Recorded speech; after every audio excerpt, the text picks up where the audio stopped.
초대장 먼저 볼게요. Hi, 안녕하세요.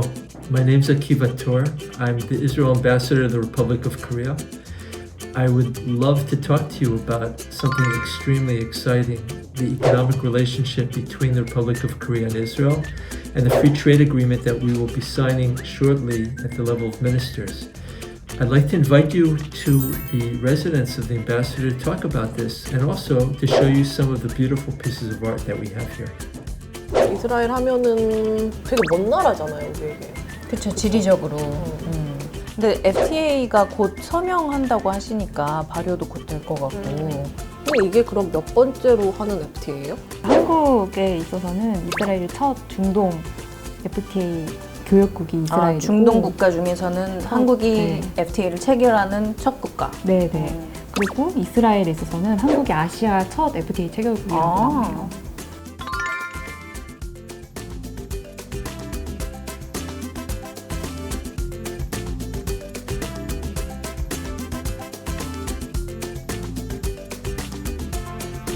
서로 이렇게 수입하고 수출하고 하는 교역 물품들이 어떤 게 있는지도 좀 궁금하기는 해요.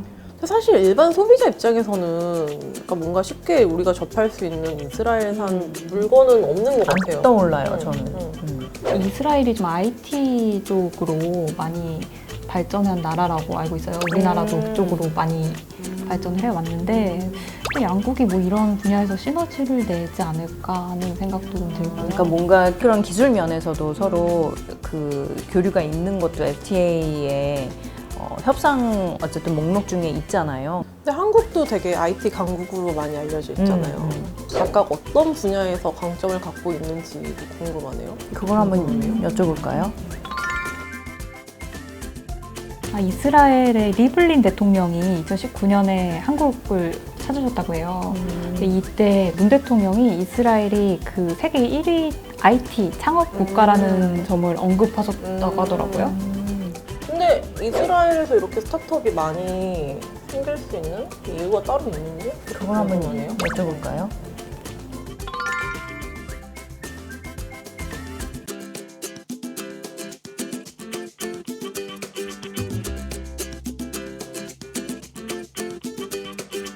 그리고 초대장 말미에 대사님이 미술품에 관해서도 뭐 좀 알려주시겠다고 하셨잖아요. 그래서 그게 좀 기대가 되네요. 관주의 미술품이 되게 많아요. 있나 봐요, 그죠, 그림이.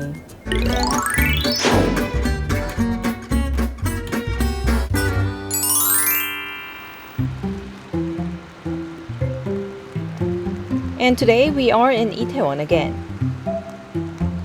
Itaewon is usually thought to be a representative downtown area, but there are also smaller and quiet alleys hidden around the neighborhood. As we were walking along one of these quiet alleys, we came across a rather unique place. 코셔.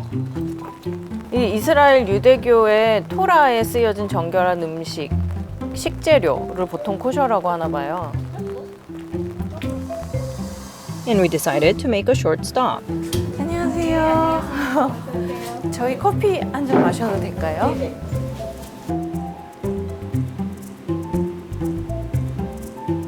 근데 어떻게 이스라엘 음식점을 여시게 되셨어요? 제가 유대교 신앙을 가지고 있어서요. 네, 예식을 하지는 못했고요. 예, 근데 지금 이제 안식일이나 절기 같은 거 지키면서 코셔를 행하고 있습니다. 네, 그래서 한국 분들께 알리기도 하고 외국 분들이 필요하신 분들 오셨으면 하는 바람에서 하게 되었습니다. Not all Jews are said to adhere to strict kosher guidelines, but kosher certainly does hold a special meaning in their religious traditions. 이 매장은 아직은 코셔 인증을 받은 곳은 아니에요. 코셔 식재료를 사용하고 있고, 근데 제가 나중에 코셔 인증을 받고는 싶습니다. 감사합니다. 감사합니다. 다음에 저희가 음식 먹으러 올게요. 감사합니다. With a cup of coffee made with kosher certified beans, I hurried my way back to the Israeli ambassador's residence.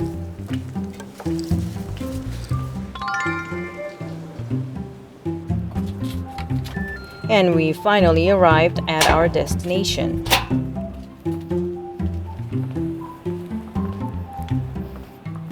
Kang, welcome.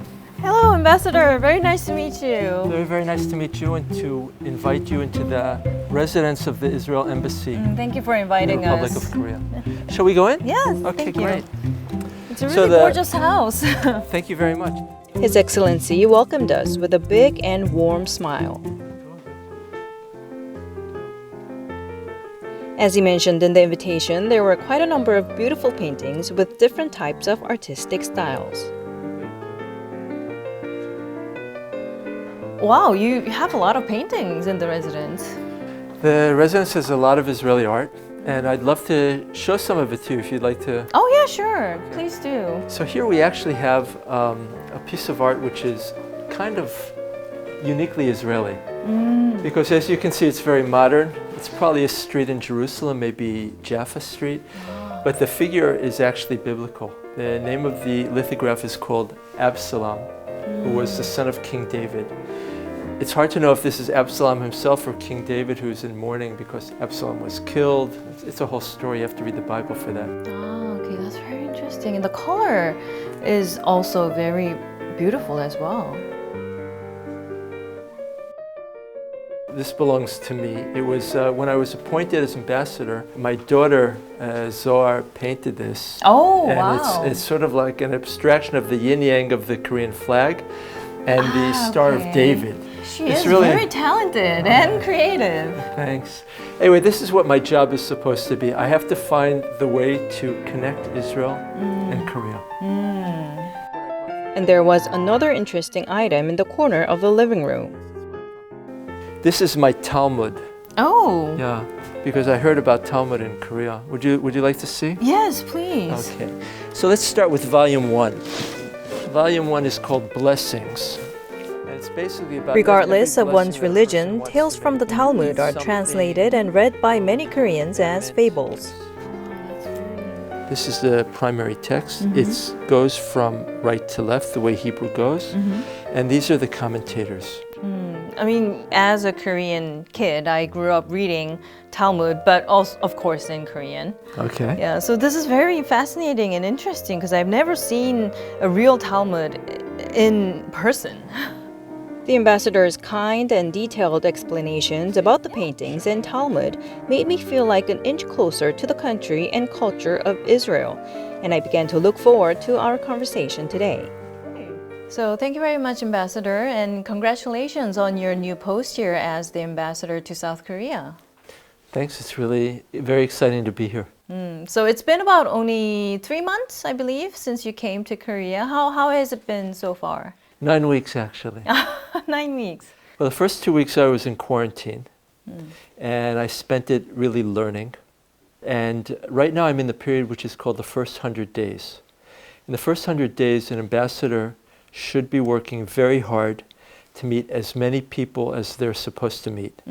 So I'm meeting members of the National Assembly from the various parties, and I'm hearing many things. I'm meeting people from Korean industry. I'm meeting less people from the arts who I want to meet. And I'm just learning a new society, a very dynamic society, and I'm learning it as quickly as I can. So welcome to Korea once again. Thank you.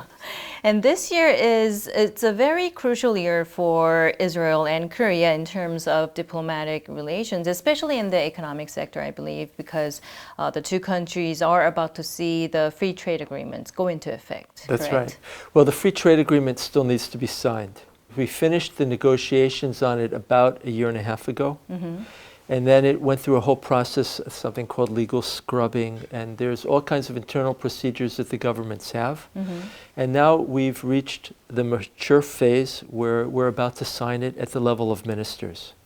The free trade agreement is very important because, first of all, it produces a number of tools which make it easier for us to match Israeli innovation with Korean technological manufacturing and marketing. But the honest truth is that this agreement is really important as a symbol because the Israeli and Korean economies do not compete. They're complementary. We already have a deep synergy, but both sides want to take it to another level for our mutual benefit. And the free trade agreement will help enable that. And it will also message to the entire business ecosystem, both in Israel and Korea, it's time to move forward. In August 2019, South Korea and Israel finalized their FTA. The FTA is expected to be signed and go into effect this year, marking an important start for bilateral economic cooperation. The FTA is significant to both nations in various ways. 1. Expansion into the Asian and Middle Eastern markets. Israel is South Korea's first FTA partner in the Middle East, and South Korea is Israel's first FTA partner in Asia. The deal will lay the stepping stones for both nations to expand into each other's region. 2. Better market access. Korea and Israel have abolished tariffs on 99.9% and 100% of the products they import from each other, respectively, creating better market access for both. 3. Complementary partnership. As collaboration between Korea's manufacturing industry and Israel's IT industry becomes easier, the two nations are expecting to fuel their economic development through this complementary partnership. 4. Cooperation in new industries. Through their FTA, the two nations confirmed their solid cooperation in a wider range of fields, including IT, AI, distribution, culture content, and more. The FTA is expected to promote more diverse economic collaboration and help the two nations more actively engage in new industries based on their solid partnership in R&D. Alongside with the free trade agreement, we're also signing something called KORIL, which is the Korea-Israel Research and Development Fund. It's being renewed. It's being upped in terms of the monies that are available for supporting industrial research on both sides. By the way, this is Israel's first free trade agreement with any country in East Asia. Yes. So it means a lot. And it's also the same for Korea because it's the first for Korea to be signing an FTA with a country in the Middle Eastern region, right? I believe that's correct. How did that happen? How was that possible? Well, when you think about it, it's very logical. It's true that we're countries on opposite sides of Asia. Korea is larger than Israel, even though Korea thinks of itself as a small country, but we're only 9.3 million, and our country is even smaller and even more crowded than Korea. But both countries are really get-go, very, very dynamic economies. Both countries moved from a period of austerity almost in the 60s and 70s to an economic miracle. But at the same time, we're also somewhat different. Israel is extremely innovative. We're not large enough for manufacturing. We don't have enough land to have large factories. And we're not great at it, but we are great at ideas and doing things which are radical and new and disruptive. Korea is world known for its ability to manufacture, to master technology, to develop new technology, and to market this all over the world. But those technologies need deep, innovative ideas within them. And that's where we match. In 2019, trade volume between Korea and Israel amounted to around $2.3 billion. Israel have a very complementary industry structure. Korea leads in manufacturing, while Israel has a strong high-tech industry. In 2019, among all of Korea's exports to Israel, the top items were cars, synthetic resins, video devices, mobile devices, and vehicle parts. As for Israel's exports to Korea, around 45% of them were made up of semiconductor manufacturing equipment, electronic-related devices, and aircraft parts. What you're seeing in Korean products there are many Israeli components which are enabling and make it possible. For example, in the Samsung phones, much of the camera, both its hardware and its software, was developed in Israel. With market access for both nations expected to strengthen with the FTA, they can expect even more active engagement between their businesses. Korea is very strong in industrial technologies, in robotics and semiconductors, while Israel is very strong in software engineering, in fields like cybersecurity, AI, and computer vision. I think that synergy between the two countries can be found in any sector. By expanding their economic partnership in a wide range of areas, the two nations are building even stronger foundations for a future-oriented partnership.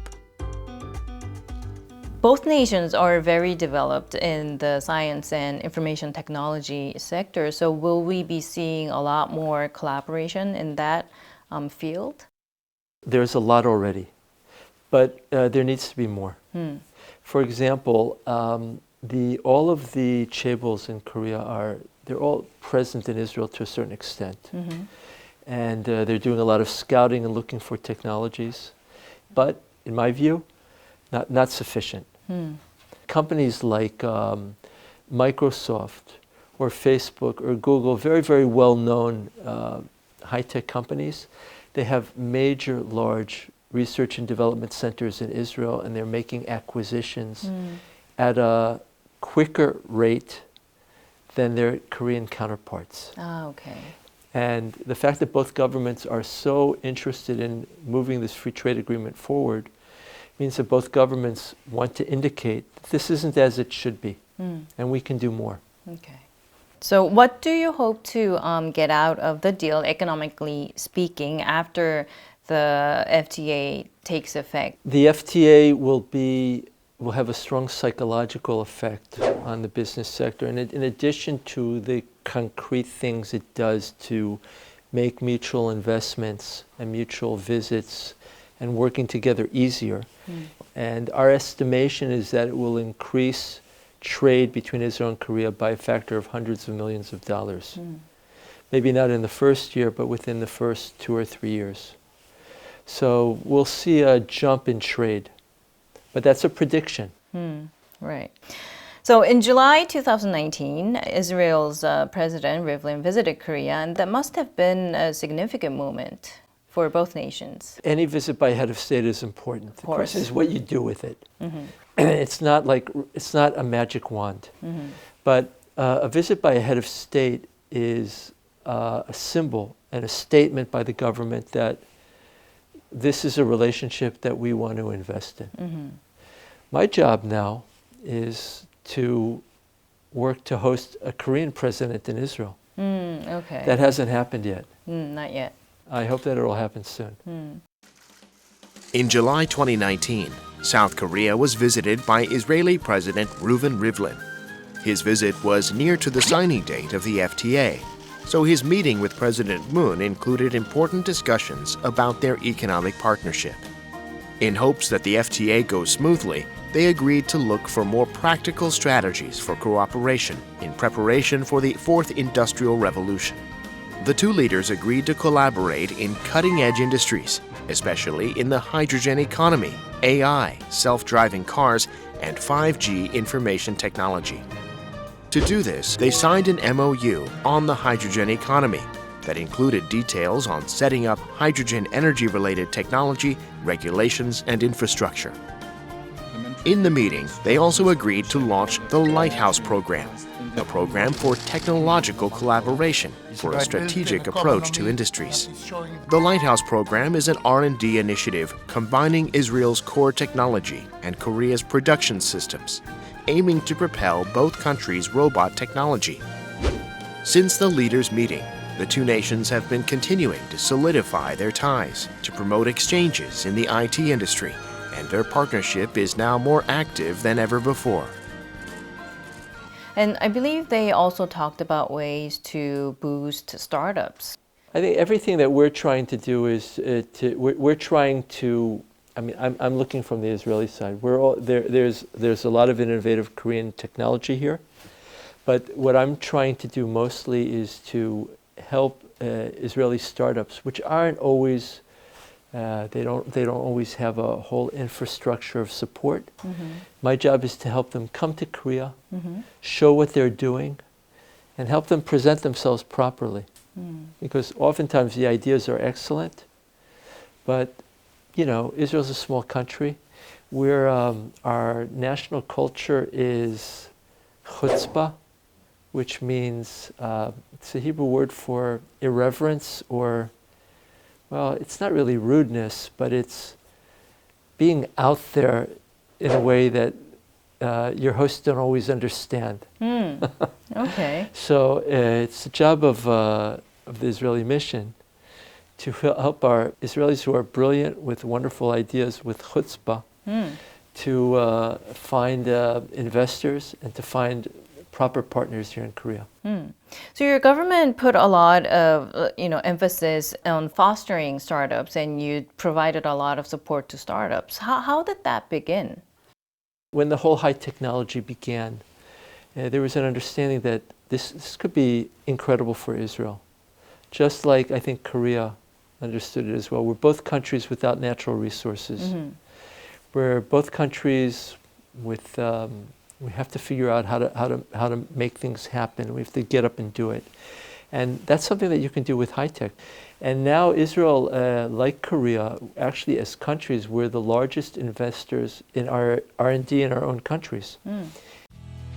Israel is undoubtedly a hotbed for startups. As of 2020, there were more than 6,600 startups in Israel, and the country ranked first in the world for its ratio of entrepreneurship per capita. Among the main reasons Israel has been able to become such a strong country for startups are its innovative ecosystem and its solid support system for entrepreneurship. In 2018, Israel's R&D investment to GDP ratio was around 4.9%, the biggest in the world. There's also a government venture capital fund called the Yozma Fund, to which the public and private sectors contribute 40% and 60% respectively. About 800 startups are being created every year in Israel. Israel, a country of only 9.3 million, is number 3 in the world in terms of NASDAQ companies. The Israel Innovation Authority operates wide-ranging support programs and innovation visa programs customized for each company, providing an ideal environment for startups run by locals and foreigners alike. The Korean government is also putting a lot of effort into creating an environment for startups. The Ministry of SMEs and Startups expanded its funding for startups in 2020 to a record amount of $1.3 billion, an on-year increase of 30%. The Korean government is planning a startup support project for each ministry and is supporting new entrepreneurs by helping to commercialize startups and by pursuing other R&D programs. With Korea focused on cultivating new manufacturing businesses in the high-tech industry, a lot is also expected to come from collaboration with thriving startups in Israel. Would you say a government's role is crucial in fostering these startups? I would say, first of all, governments have to try not to do harm. But I do think that if you have a part of the society that you want to say, okay, we want to create a certain kind of environment, a certain kind of ecosystem in which it's okay to fail. It's not okay to fail irresponsibly. It's not okay to fail stupidly. But it's okay to come with an idea and push it and do your best, even if it doesn't take off. That's not going to happen unless government is willing to put resources in that direction. And by the way, I think that's something which is extremely well understood here in the Republic of Korea. I mean, government is doing a lot here to foster things. You see it in all of the K culture. A lot of the K culture was driven by a commitment by Korean government. I wish Israel government was as committed to our creative culture as what's happened here. Do you have any plans for this year? You've been here, I know, only 2 months, but if you have any plans set out for this year, please do share them with us. Our embassy, we're going to engage Korea as widely as we can, economically, culturally, at the academic level, and also politically. And we have a work plan in each sphere about how we bring our countries closer together.